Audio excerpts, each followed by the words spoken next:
En entendant le discours d'Étienne, tous ragent en leur cœur et grincent des dents contre lui. Mais lui, rempli d'Esprit Saint et les yeux fixés vers le ciel, voit la gloire de Dieu et Jésus debout à la droite de Dieu. Et il dit : Voici que je contemple les cieux ouverts et le Fils de l'homme debout à la droite de Dieu. Et tous de crier d'une voix forte et de se boucher les oreilles. Puis d'un commun accord, ils s'élancent sur lui, l'entraînent hors de la ville et le lapident. Les témoins ont déposé leurs vêtements aux pieds d'un jeune homme appelé Saul. Et pendant qu'on le lapide, Étienne prie et dit : Seigneur Jésus, reçois mon esprit.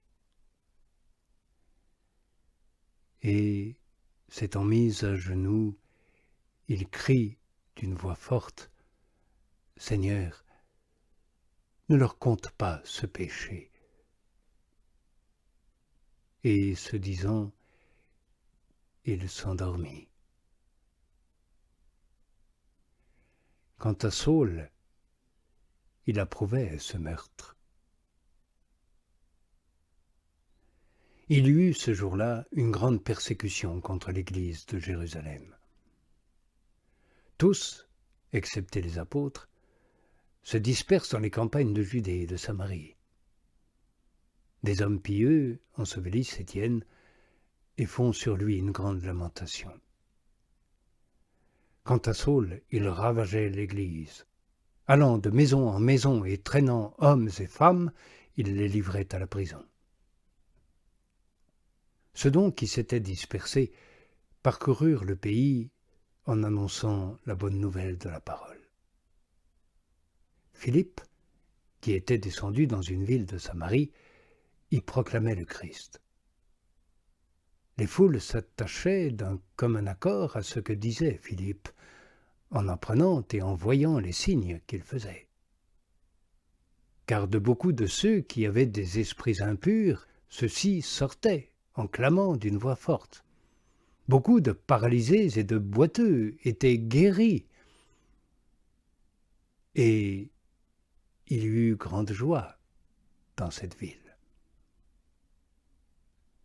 Or, il se trouvait déjà dans la ville un homme du nom de Simon qui, par ses pratiques magiques, stupéfiait le peuple de Samarie. Il se disait un personnage, et tous, du plus petit au plus grand, s'attachaient à lui. Cet homme, disait-il, est la puissance de Dieu, celle qu'on appelle la grande. Ils s'attachaient à lui parce que depuis un assez long temps, il les tenait stupéfaits par ses tours de magie. Mais lorsqu'ils eurent cru Philippe, qui leur annonçait la bonne nouvelle du royaume de Dieu et du nom de Jésus, le Christ, ils se faisaient baptiser, hommes et femmes. Simon crut, lui aussi, et une fois baptisé, il était assidu près de Philippe. Et à la vue des signes et des grands miracles qui arrivaient, il était stupéfait. Apprenant que la Samarie avait reçu la parole de Dieu, les apôtres qui étaient à Jérusalem y envoyèrent Pierre et Jean.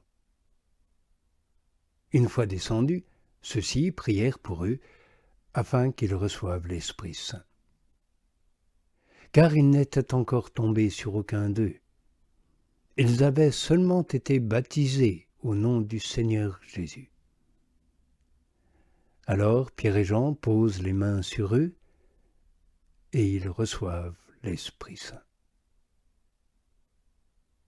Simon, voyant que l'Esprit était donné par l'imposition des mains des apôtres, leur offre de l'argent en disant : « Donnez-moi ce pouvoir à moi aussi, pour que celui sur qui je poserai les mains reçoive l'Esprit Saint. »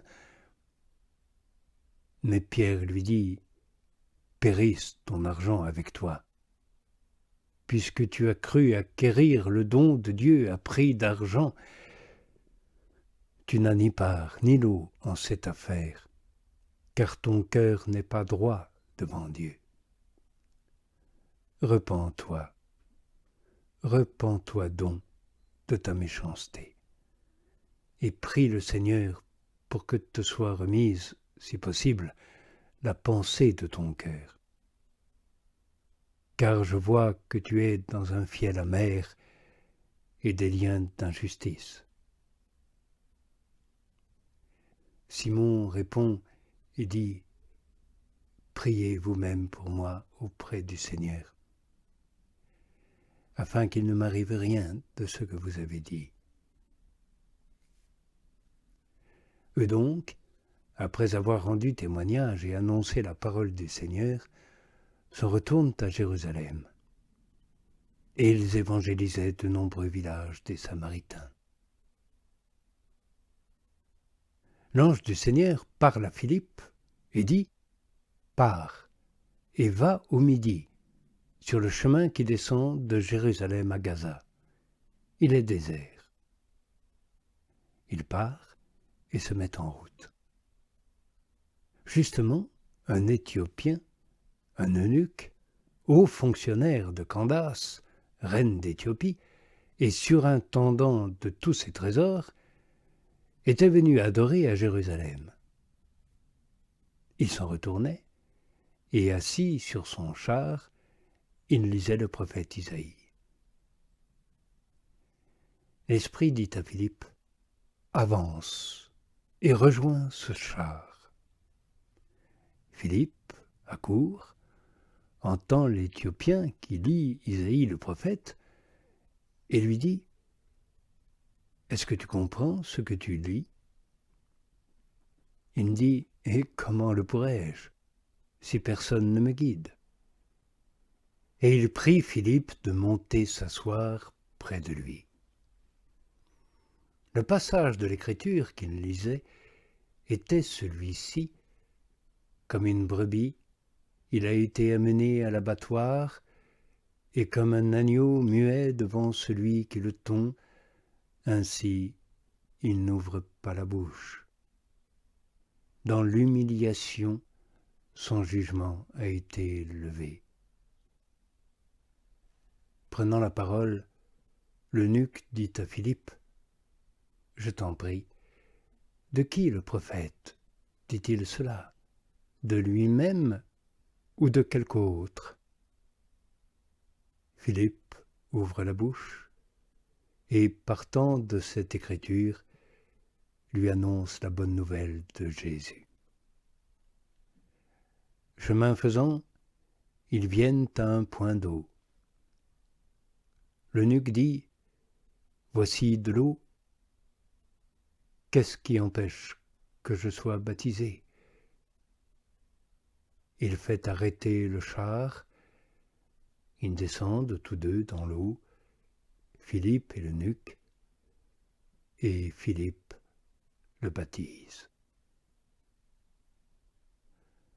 Lorsqu'ils furent remontés de l'eau, l'Esprit du Seigneur emporta Philippe, et l'eunuque ne le vit plus, car il allait son chemin joyeux.